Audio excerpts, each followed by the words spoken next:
ይህችን ነገር የምትንደፋደፊ ልንገራችሁ እናንተ ዝምባ ኦርቶዶክስ ማለት ልንገሪ ስለማይገባሽ ደንቆሮ ስለሆናችሁ እንጂ ኢትዮጵያ ብቻ ነው እንደ ኦርቶዶክስ ያለው? ልጠይቃችሁ እስቲ ኢትዮጵያ ብቻ ነው ኦርቶዶክስ ያለው? አማራ ብቻ ነው ኦርቶዶክስ? ስለዚህ ራሽያ አማራ ናት፣ ግብፅ አማራ ናት አይደል? ህንድም አማራ ናት፣ ግሪክም አማራ ናት፣ እስራኤልም አማራ ናት። ራይት አርሜኒያ አማራ ናት አይደለ? ቆዳ እውቀት ሳይኖር ሲቀር ብዙ ጊዜ ያላቸው ችግር ይሄ ነው። አስፍተው ማየት ሲቀራቸው ባዶ ሲገቡ በጥላቻ ሲመረዙ ምኑ ላይ የሆነ ብሔር ላይ ተለጥፈዋል። ከዛ ጥላቻ ትጨምርበታል። የአማራና የኦርቶዶክስ ልጅን ትጨምቅና አማራና ኦርቶዶክስ ከኢትዮጵያ መጥፋት አለበት ብለህ ትሰብካለህ። በዚህ ደግሞ አማራና ኦርቶዶክስን በደንብ የሚጠሉ አሉ ኢትዮጵያ ላይ በደንብ። አንደኛው ወሃቢ የሚባል ዝምባ እስላም አለ። የወሃቢ እስላም በአናት ተተከል አካካ እና እዚህ የብልጽግናው ጴንጤ አለ። የብልጽግናው ኖርማሉ ጴንጤ አይደለም። የብልጽግናው ጴንጤ በጣም አድርጎ አማራን ይጥላል። የብልጽግናው ጴንጤና ወሃቢ እስላም አማራን ለማጥፋት እና ኦርቶዶክስን ለማጥፋት በጣም አድርጎ የሚሰራል። እነዚህን ለይተህ ካወቅ የአማራ ልጅ በደንብ አድርገህ ወገብ አገዳውን ትለዋል። ወሃቢ የሚባለው እስላምና እውነቴን ነው የምነግርህ፣ ወሃቢ እስላምና የብልጽግናው ጴንጤ አማራ ጠል የሆነ ማንነት አለው። የብልጽግናና ይሄ ወሃቢ የሚባለው እስላም አማራ ጠል ኦርቶዶክስ ጠል ማንነት አለው። ኢትዮጵያ ላይ ያየነው ይህን ነው። ባጎረስኩ እጄን ተነከስኩ፣ ባጎረስኩ እጄን ተነከስኩ ነው። ስለዚህ አሁንም የአማራ ልጅ ላይ የሚሰራውን ጥላቻ ወገባ ገዳን እያልኩ አስተካክላለሁ። የማንም ዝምባ ነገም የኦሮሞን ጥላቻ ብታመጣ አልፋታ። እግዚአብሔር መሰክሬ የትግራይ ጥላቻ አምጣ አልፈታ፣ ዝም አልልህ። ስለዚህ ሊደረግ የተፈለገው ነገር አማራው ላይ የሚሰራው ነገር ይበቃል። ግን የሚያስጠቁት እነ ሞጣ የመሳሰሉ ዝምባሞች ናቸው አማራን የሚያስጠቁት። ሲናደድ ጋላ እያለ መሳደብ ይጀምራል። ስሜትን መቆጣጠር መቻል አለብህ። መሀይ ብልጽግናን ለመናገር የግድ ኦሮሞ ማለት የለብህ። ምና በአማራ ሆኖ ብልጽግና የለም እንዴ? ዝምባ ፋኖን ከርቶ የተቀላቀለ ብልጽግና የለም እንዴ? አማራ ሆኖ ሆዳሞ የተቀላቀለ ብልጽግና ውስጥ የለም እንዴ? አብሮ የሚያስፈጅል የአማራን ልጅ የለም እንዴ? አለ። ስለዚህ ቀጥታ ከኦሮሞ ጋር ታገናኝ። መንግስትን መውቀስ ካለብህ መንግስትን ውቀስ፣ መንግስትን ተናገር። ዘለ ኦሮሞ ጋር የምትሄድ ከሆነ ጋላ የምትል ከሆነ ናው የኦሮሞ ልጅ ይነሳል እንዴ? ባልበላው፣ ባልጠጣው፣ በተፈናቀለው፣ በተገደለው፣ በተጨፈጨፈው ስንት እስር ቤት የገባ የኦሮሞ ልጅ እያለ ኦሮሞ ብለህ ወይም ጋላ ብለህ ስትነሳ የኦሮሞ ልጅ ዝም ብሎ አይ This is the biggest mistake። እውቀትን የሌላቸው ሰዎች ፖለቲካ ላይ ሲገቡ የሚያመጡት ችግር ይሄ ነው። የአማራ ልጅ ኢትዮጵያን በድሏት አያውቅም። ለኢትዮጵያ ከማልቀስ ደሙን አጥንቱን ከመስጠት ውጪ በሰንደቅ ዓላማዋ ከማልቀስ ውጪ ከመጋደል ውጪ አንድም ኢትዮጵያን በድሎ አያውቅም። ፈጣሪ ምስክሬ ነው የምልህ። አማራ የሚጎረብጠው በኢትዮጵያ ላይ የበደለው በደል የለም። ፋክት ነው የምነግርህ። ሌሎቻችሁ በድላችኋል፣ በስመ አማራ ጨፍጭፋችኋል። ለይታችሁ መርጣችሁ አማራ በመሆናቸው መካድራይ ላይ ርድ አድርጓቸዋል። የአማራን ልጆች ቤታቸው ላይ ስማቸውን ለጥፈው የአማራ ቤት የአማራ ቤት የአማራ ቤት የአማራ ቤት ተባሎ ማካድራ ላይ ትግራይ ላይ አማራ ልቅም አድርገው ፈጅተዋል። ኦሮሚያ ላይ ወለጋ ላይ የአማራ ልጆች ተብለው ልቅም ተደርገው ፈጅተዋል። አጫሉ የመቶ ጊዜ ልቅም አድርገው የአማራ ልጆችን ፈጅተዋቸዋል። ጀዋር መሐመድ ያስነሳ ጊዜ ተከበብክ ያለ ጊዜ ተመርጠው በኃይለኛው የአማራ ልጆች ተፈጅተዋል። ጨለንቆ በደኖ ላይ ሄደ የአማራ ልጆችን መርጠው ገለዋል። ይሰራሉ፣ ፖለቲካ ይሰራል፣ በደንብ አድርገው ይሰሩታል። የአማራ ልጅ እንዲጠላ በዘፈናቸው ጭምር የትግራይ ልጆችና የኦሮሞ አርቲስቶች ሰርተዋል። አማራ እንዲጠላ በደንብ አድርገው ሰርተዋል፣ ግጥም አድርገው ሰርተዋል። ህዝቡ ሰርቷል? አልሰራም። ህዝቡ ይሄን ፈልጓል አልፈለገም። ህዝቡ ይሄን አላረገም። ኮፒ ሊንክ እያደረጋችሁ የኔዎቹ ታውቃላችሁ። መራራ ሀቅ ሲነገር መስማት የማይፈልግ የሚያሳብደው ዘረኛ ስላለ አደራ። መተከል ላይ የአማራ ልጆችን እምሽክ አድርጎ ጉምዝ ላይ የአማራ ልጅ ተመርጦ ተበልቷል። እውነታው ይሄ ነው። የአማራ ልጅ አይደለም እየመረጠ ሰው የሚበላው እየመረጠ አንተ ኦሮሞ ስለሆንክ ብሎ የሚያሳድ የአማራ ልጅ አይምሮማ አይሰራም። እንደዚህ አይነት አስተሳሰብ የለው ማንም አላረገውማ። ምክንያቱም የኦሮሞ ልጆች ከአማራ ጋር ተጋብተዋል፣ የአማራ ልጅ ከኦሮሞ ተጋብተዋል። ግን የመጣ የቆሸሸ ዘረኝነት የትግራይ ልጆች ፖለቲካ ይዘው መጥተዋል። የኦሮሞ ልጆች የቆሸሸ ፖለቲካ ይዘው መጥተዋል። ህዝቡን እያልኩ አይደለም፣ ፖለቲከኞቻቸው ይሄንን ፖለቲካ ይዘው መጥተዋል። ኦርቶዶክስ ላይ ያነጣጠረ የአማራ ልጅ ላይ ያነጣጠረ ፖለቲካ ይዘው መጥተዋል። ይሄ ደግሞ አማራ ጋር የገባው ሰርጎ ገብ ማይም ይሄንን ማስጠንቀቅ የምንችለውን ብዙ ነገር መስራት የሚቻለውን ፖለቲካ ምን አድርገውታል?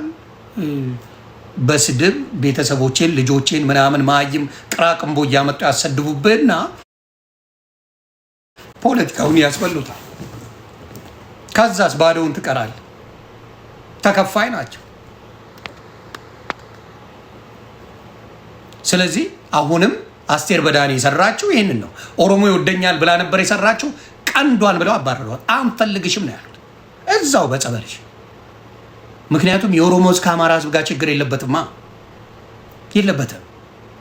የለበትም። ከአማራ ህዝብ ጋር ችግር የለበትም። በመንግስት ደረጃ ብትሄድ ግን ችግር አለ። መንግስት ተቀጥቅጣ ተገዛልኝ የሚል ፕሪንሲፕል ይዞ መጥቷል። ነው እንደዚህ የሚባል ነገር የለም። ቀጥቅጬ ገዛሃለሁ የሚል ማንነት ይዞ መጥቷል። ይሄ አይሰራ መቼም ሰርቶ አቅም ኢትዮጵያ ላይ አማራን ቀጥቅጠ ብረት ታለብሷለ እንጂ አማራን ጨፍጭፋ ጨርሰውም እመነኝ። ብረት ታረገዋል። ያማራ ልጅ ብረት ለበስ ታረገዋል። ጀግና ታረገዋል። እየተገደለ እህቱ ወንድሙ እየተገደለበት ዝም ብሎ የሚያይ አማራነት አይኖርም ከዚህ በኋላ እመነኝ። እየተፋለመ ነው፣ እየተጋደለህ ነው። አማራ ክልል ላይ እየተፋለመ ስንቱን እየማረከ ነው። አማራን እየጨፈጨፍኩ ሀገር ገዛለሁ ማለት አይቻልም። ሞክረው ጎሄ አይመጣም። ስፔሲፊካሊ አማራና ኦርቶዶክስ ላይ የተሰራ ስራ አለ። የጥላቻ ሐውልት አቁመሃል። ትልቁ ጸቡ እሱ ነው። አማራ እንዲጠላ በደንብ አድርጋችሁ በመጽሐፋችሁ በምናችሁ ሰርታችኋል። ያ ፖለቲካ ነው ነገሮችን ያበላሸው።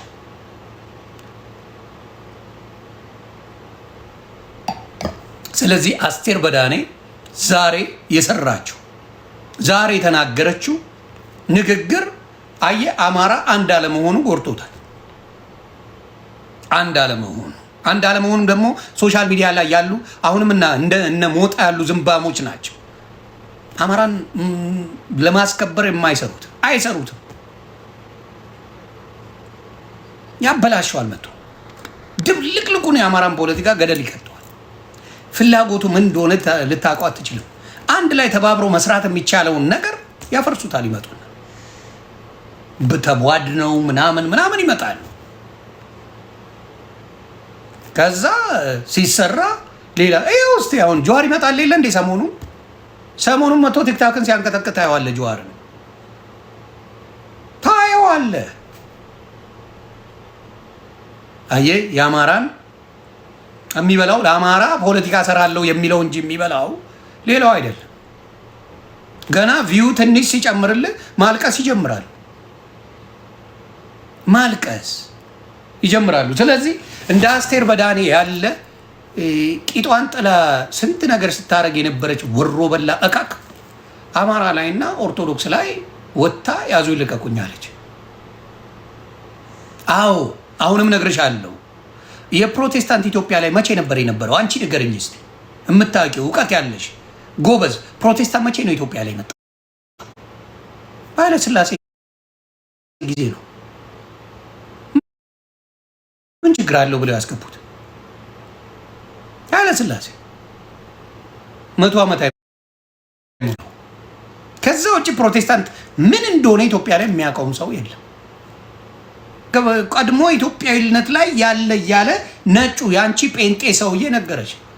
ኦርቶዶክስነት ያለው ኢትዮጵያ ውስጥ ነው፣ የመጀመሪያ ኦርቶዶክስ ያለው ሌላ ቦታ አይደለም ተባለች። የራሷ መጽሐፍ ይዛ የራሷ ቀርጻ ስታስተምረት የነበረውን ግዕዝን አጥፍተውታል። ቋንቋ የማይጠፋ እንዳይመስላችሁ፣ ግዕዝ የኢትዮጵያ መነጋገሪያ ቋንቋ ነበረ። እያዳከሙ ግዕዝን አጥፍተውታል። ወደፊት እነግርሃለሁ። ለአማርኛ ቋንቋም ስጋት አለኝ። ምን ችግር አለው የሚል የዶሎዶመ ትውልድ ተፈጥሯል። ስለዚህ ቋንቋም አብሮ የሚቀበርበት ነገር ሩቅ አይሆንም። ምን ችግር አለው ተውና፣ ምን ችግር ያመጣል የሚለውን አስተሳሰብ ይዛችሁ ከመጣችሁ ለውጥ አለ። አሰብኩ እኮ የዛሬ 62 ዓመት የኦሮምኛ በአማርኛ ጋዜጣዎች ነበሩ ኢትዮጵያ ውስጥ። በደርግ ጊዜ የኦሮምኛ አማርኛ ዜናዎች በኦሮምኛ የተጻፉ በምን በላቲን አይደለም በአማርኛ የተጻፉ ነበሩ። የሀገር ነበሩ። የመለስ ዜናዊ ፖለቲካ ነው ያንን ሁላ ገደል የከተተው። ለምን? አማራን ስለሚጠላ። አብሶሉትሊ አማራን ይጠላ ነበር መለስ ዜናዊ። ይህን ነው ይጠላ ነበር። አማራን በጣም አድርጎ ይጠላ ነበር። ይሄ የሚታወቅ ነው። እውቀትም ቢኖረው እውቀቱ ለተንኮልና ለዘረኝነት ነበር የተጠቀመው። ለዘረኝነት፣ ለተንኮል ተጠቅሞበታል። ስለዚህ የኦሮሞ ልጅ ኢትዮጵያ አይደለሁም እያለ እንዲያስብ አድርገውታል። ይሄ ቋንቋ የተለየ ነው፣ የምጽፈው የተለየ ነው የሚል ሜንታሊቲ እንዲኖረው የኦሮሞ ልጅ አድርገውታል። በአማርኛ ኦሮምኛ መጽሐፍ ከባድ አይደለም። እንዳይገናኝ ቋንቋ ኢቭን በባንዲራ ብታዩ ብዙ የማይገናኝ ነገር እንዲደረግ አድርገዋል። ኦነጎች እንኳን ሲመጡ ባንዲራቸው አረንጓዴ፣ ቢጫ፣ ቀይ ውስጥ የተካተተ ነበር። አሁን ብታዩ እሱን አይፈልጉትም። ከኢትዮጵያ ጋር ያገናኘናል እንዴ ከአማራ ጋር ያገናኘናል እንዴ የሚለውን የሆነ ግን ባንዲራ ትተውታል። ሲያዩት ያጠጋጋቸዋል። ናው አባገዳ የሚለው ሞር ከኢትዮጵያ ጋር ስለማያገናኛቸው እሱን እንዲይዙ እያስደረጓቸው ግራ የገባው ፖለቲካ ነው የሚሰሩት። ኢትዮጵያ ለሁላችንም ትበቃናለች። አንድም ብሔርና አንድን ሃይማኖት ያውም ኢትዮጵያ ውስጥ እስልምና እንዲገባ ያደረገችው ኦርቶዶክስ ናት። ይሄን እስላሞችም አይክዱትም። አሁን የአማራ ሙስሊሙን ብታመጣው በጣም ፒስፉል ነው። እግዚአብሔር ምስክሬ ነው የምልህ። አብዛኛው የአማራ እስላምን ብታመጣው አንደርስታንድ አብሮ መኖርን በጣም ይችላል። ወሎ ላይ ሂድ፣ ጎንደር ላይ ሂድ፣ ጎጃም ላይ ሂድ፣ ሸዋ ላይ ነው፣ አዲስ አበባ ላይ አንዋር መስጊድ አለ፣ እዚህ ጋር አጉይል አለ። ተስማምቶ መኖር የሚችል ማንነት አላቸው። ወደ ስልጤ ስትሄድ ነው ችግሩ የሚመጣው። ስልጤ ላይ ቤተክርስቲያን አይቻልም ይላል መጡ። ከዛ ግን አክሱም ላይ መስጊድ ስራልኝ ይላል። ስልጤ ላይ አይቻልም ግን አክሱም ላይ ሄደ መስጊድ ስራልኝ ይላል። እንደዚህ አይነት ያለባቸው ሰዎች አሉ። ቤተክርስቲያንን በአደባባይ ሲያጋዩት አላሁ አክበር እያሉ አይተናል። እንደዚህ የሚሰራ ፖለቲካ አለ። አስቴር በዳኔ አሁንም የምነግርሽ ተደጋጋሚ ስህተት የምትሰሪው በምንድን ነው? በማያገባሽ ስለምታወቂ ነው። በዚህ በኩል አርቲስት ነኝ ያለሽ፣ በዚህ በኩል እንዲህ ያለሽ፣ በዚህ በኩል እንደዛ ነኝ ያለሽ እና ፖለቲካ ላይ ማንም ሳይልሽ ዶማ አልተማርሽም። በዚህ ላይ ምን ታደርጊያለሽ? መተሽ ትበጣ የኦሮሞ ልጆች ቅጥቅጥ ነው ያደረጉሽ። አይመለከተንም፣ ቀጥቅጧት ነው ያለው። እንደፈለጋችሁ ብትሰድቧት አንሰማማ። አንቺ የማይወዱት ኦሮሞ የማይወደውን ልንገራችሁ። የኦሮሞ ልጆች እግዚአብሔር ምስክሬ ነው የምልሽ። አስቴር በዳሬ፣ በላይ በቀለ ወያ፣ ይሄ ማን ነው የሚባል ዝምባም፣ ታዬ ቦጋለ የሚባሉ ልጋጋሞችን አይወዱ። በግልጽ ነው ማለት አይወዷችሁ። ለምን? አስመሳይ ናችሁ። አስመስላችሁ ፍርፋሪ መልቀም እንጂ ስለ እውነታ የምትቆሙ ሰዎች አይደላችሁ። ስለ እውነታ ብትቆሙማ ኦሮሞን በአሁኑ ሰዓት እየተበደለ ነው። ስለ ኦሮሞ በደል ታወሪ ነበር። ስለ ዘር የምታወሪ ከሆነ እስር ቤት ነፍ የኦሮሞ ልጅ ታስሯል። በቃ ይሄ መንግስት ብልጽግናን አልደገፍክም ያስገባል። ምን አባት አመጣል? እስካሁን ያሳደዋል። የኦሮሞ ልጅ እንግዲህ ከአንድ ብሔር ነው የወጡት። ትግሬዎች በጣም ይስማማሉ። ትግሬዎች ካየ በፖለቲካቸው ላይ 27 ዓመት ትግራይን ሲያሳዳት ታየው። ለበዓሉ ድምቀት ብለው የሆነች የምትባል አብሮ ተቃራኒ ብለው ሰዎች አስቀምጠው ያሰልሉ ነበር። ምንን ኦነግን ያሰልሉ ነበር፣ ግንቦት ሰባትን ያሰልሉ ነበር። ምን ብለው እዛ ላይ አስቀምጠዋቸው ስማቸው ጠፋኝ። የሆነ የሚባል ፖለቲካ አምጥተው ኑ እናንተም ተቀላቀሉ የምትጠሉ አስመስላችሁ ኑ ግቡ ተብለው እና የሰገጠ አምንም እና እነሱን ብለው ገብተው ምን ያደርጉ ነበረ? አብረው ይሰልሏቸው ነበር። ግንቦት ሰባትን ምንን አብረው ምን ያስደርጉ ነበረ? እውነቴን ነው የምለው ያሰልሏቸው ነበር። እነዚህ አረና የሚባል ታንኪዩ አረና ነው የሚባሉት። ማን ነው? ኦነግ በነበረበት ጊዜ ግንቦት ሰባት በነበረበት ጊዜ የሆነ ነበረ የትግራይ ኤርትራ ላይ የነበረ ማን ነው የሚባለው? በደንብ ንገሩኝ የምታውቁ ሰዎች። አረና አይደለ? አዎ። እና ያሰልሏቸው ነበር።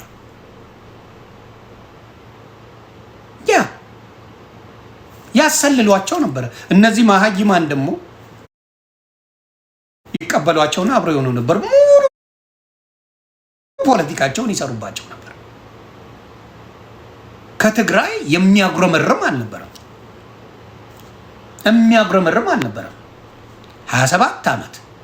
27 ዓመት ኢትዮጵያ ላይ ችግሮች ሲኖሩ የሌላ ብሔር ብሔረሰብ ተቃውሞ ሲያሰማ ትግራይ ላይ ወፍ አታገኝም ነበር። ወፍ አታገኝም ነበር። ደሚት ታንኪዩ ደሚት ነበር የሚባለው። አዎ አስታወስኩኝ። ደሚት የሚባል ሰላይ ነበር የነበራቸው ህወሓቶች። ደሚት የሚባል ኦነግንና ግንቦት ሰባትን ሌላውንም የሚሰልልላቸው ደሚት የሚባል ነበራቸው። 27 ዓመት አንድ የትግራይ ልጅ ወፍ አርጎ ያውቅ። አንድ እንትና የሚባል ልጅ ብቻ ሻምበል የሚባል ሻምበል ማን ነው? ሻምበል የሚባል አንድ ነበረ። እሱ ብቻ ነው እንግሊዝ ሀገር የሚኖር ሻምበል። ስሙ ማን ነው? ሻምበል የሆነ የሚባል አሁን ቆንጆ ብልጽግና ሆነዋል። አሪፍ ብልጽግና። ወዲ ሻምበል ወዲ ሻምበል የሚባል ልጅ ይቃወማቸው ነበር። እንትናንስ ታስታውሳላችሁ? የደፉት ማን የሚባል ፈንቅል የሚባለው ላይ ያዙ ይልቀቁኝ ሲል የነበረ አንድ ፈንቅል ላይ በቃ መቆሚያ መቀመጫ እንትን ብሏቸው የትግራይ ይሄዳል። ከመቀስፈት ነው በግንባሩ የለቀቁበት። የማን የሚባል ፈንቅል በግንባሩ ነው ከመቀስፈት የደፉት። እንደዚህ ናቸው እነሱ። እና እኔ ስለ ህወሓት በተለይ በህወሓት ጊዜ በጣም አድርጌ ህወሓትን የምቃወምበት በጣም ምኑ ነበረኝ፣ በደንብ እውቀቱን ይዤው ነበር። በእያንዳንዱን ኢንፎርሜሽን እያወጣው ማሳብዳቸው ነው የነበርኩ። ማሳብዳቸው ህዝብ ያውቃል። ቀውጢ ነበር ማድረገው። ማንም ያቀኛል። በዛ ቪዲዮዎች ማምጣት ትችላላችሁ። አንድ ትግራዋይ የሚያጉረመርም አልነበረም። ኢህአዴግ ላይ አንድ የሚያጉረመርም አልነበረም። አንድ ነው የምልህ። ኦሮሞ አመጣልሃለሁ ብልጽግናን የሚቃወም ሺህ አመጣልሃለሁ። ኦሮሞ ብልጽግናን ተቃዋሚ አንድ ህወሓትን ተቃዋሚ ወዲ ሻምበል ይባላል። ከዛ ውጪ ህወሓትን የሚቃወም ትግራዋይ አታመጣ አልነበረም። ህወሓትን የሚደግፍ ጀግና የሚል ምን የሚል ነበር የነበረው እንጂ የሚቃወም አልነበረም። ግን ፌር ስትሆን ኦሮሞ ጋር የኦሮሞ ህዝብ ጋር ተቃውሞ የሌለኝ ፌር ነው። ህዝቡ ፌር ነው። ብልጽግናን ደጋፊ አለ፣ ብልጽግናን ተቃዋሚ አለ። በዘር ቢወሰድ አብይን ሙሉ በሙሉ ደግፈው አብረውት ይሸቅሉ ነበር፣ በደንብ ይሸቃቅሉ ነበር። ያው በፖለቲካው ፖለቲከኞቹ አብዛኛው የኦሮሞ ፖለቲከኛ ሁሉም አይደለም፣ አብዛኛው አማራና ኦርቶዶክስን ጥላቻ የተመሰረተ ነው። ኦርቶዶክስንና አማራን ጥላቻ የተመሰረተ ነው።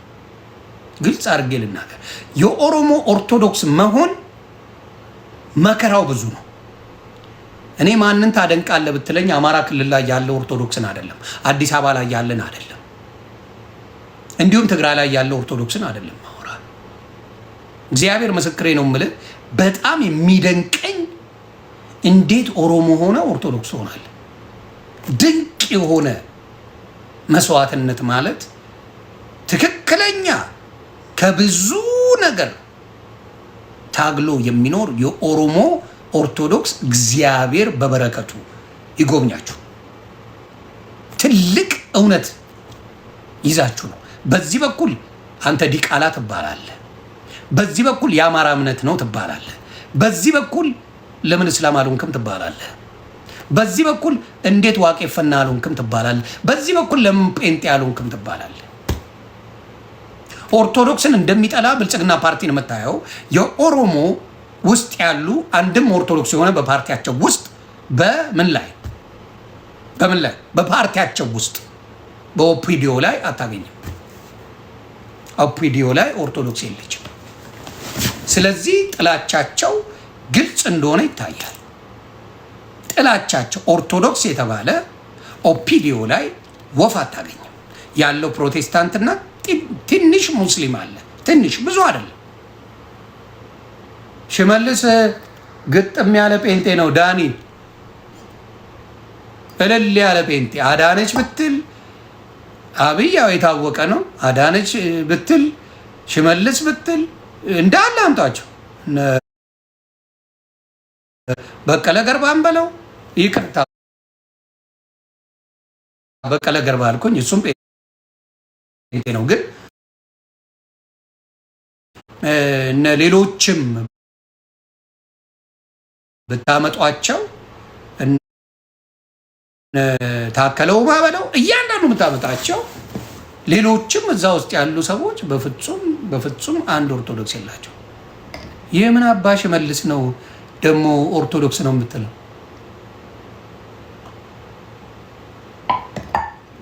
የትኛው ማናቀው ሽመልስ ነው የምታወሩት? ማናቀው ሽመልስ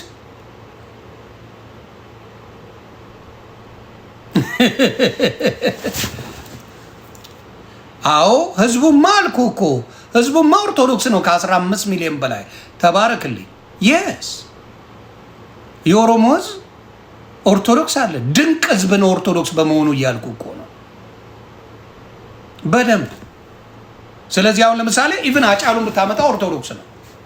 አጫሉ ፌር የሆነ ንግግር ተናግሮ እሱ ጥሩ ሲናገር ደብቀው ዘረኛ ነፍሱን ይማረው ዘረኛ የሚመስል ንግግር ሲናገር ግን ቫይራል ያስወጡለት ነበር። የተንኮላቸው ተንኮል። አጫሉ ወይ እስላም ቢሆን ወይ ጴንጤ ቢሆን አይበላም ነበር። እውነቱን እነግርሃለሁ። አጫሉ የተበላው ኦርቶዶክስ ስለሆነ ነው። አጫሉን የበሉት እግዚአብሔር ምስክሬ ኦርቶዶክስ ስለሆነ ጴንጤ ቢሆን ሙስሊም ቢሆን አይበላም ነበር፣ አይበሉትም ነበር፣ አይበሉትም ነበር። የበሉት ለዛ ነው። ለምን ሀቅ ይናገራል። እንደ አማራ ልጅ እየተበደለ ነው ብሎ ቃል በቃል ተናግሯል። እኔ መገደል አልቆመም፣ ህዝቡ ሰላም አላገኝም በአሁንም ሰዓት ብሎ ቃል በቃል ተናግሯል። እሱም ቪዲዮ የለቀቁት ከሞተ በኋላ ነው። በህይወት እያለ ኦን ፐርፐስ አጫሉ ይሄ ዘረኝነት የሚመስል ንግግሩን ሲናገር ብቻ ቆርጠው ቫይራል ያስወጡት ነበር። እኔ አስታውሳለሁ።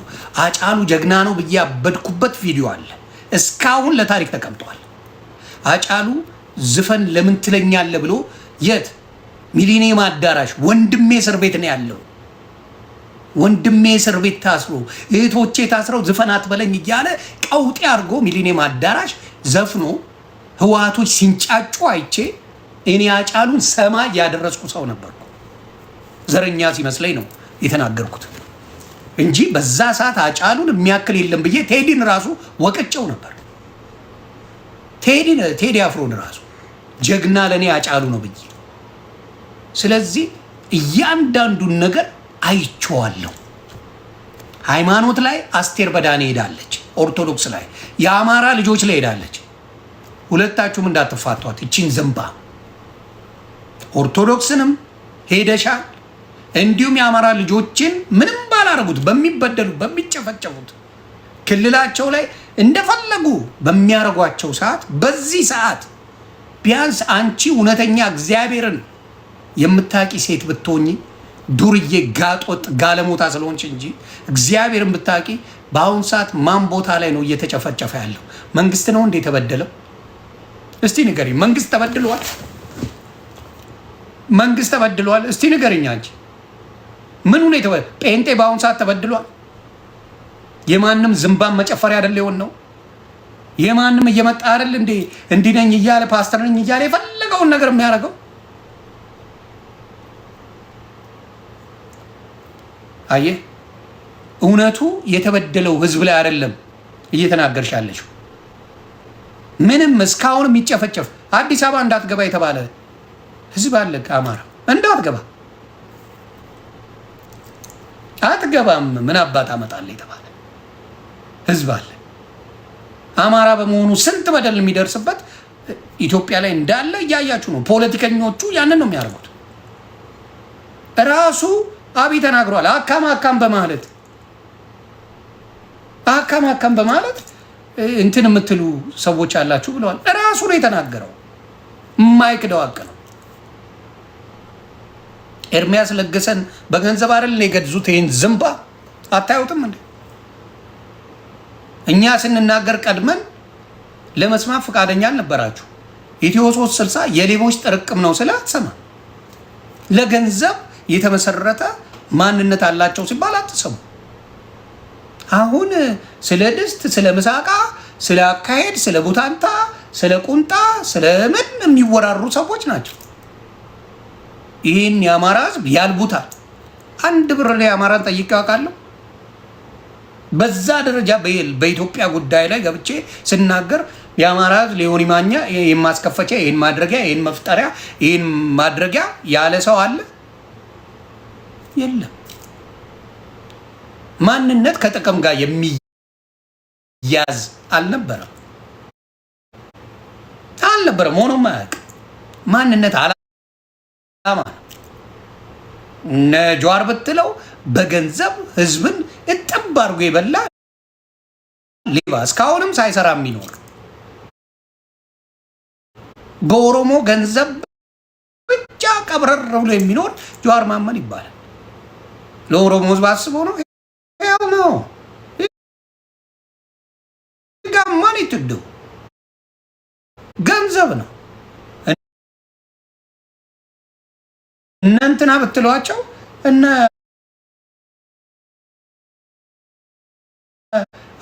ሀብታሙ አያሌው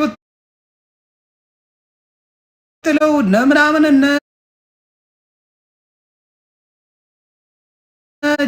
ጄሪ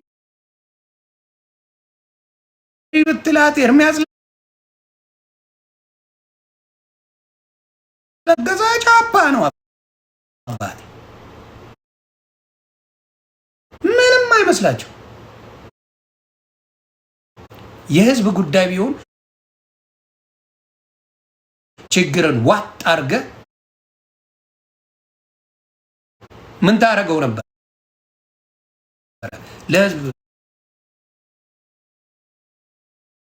ለህዝብ ድምፅ ትሆናላችሁ።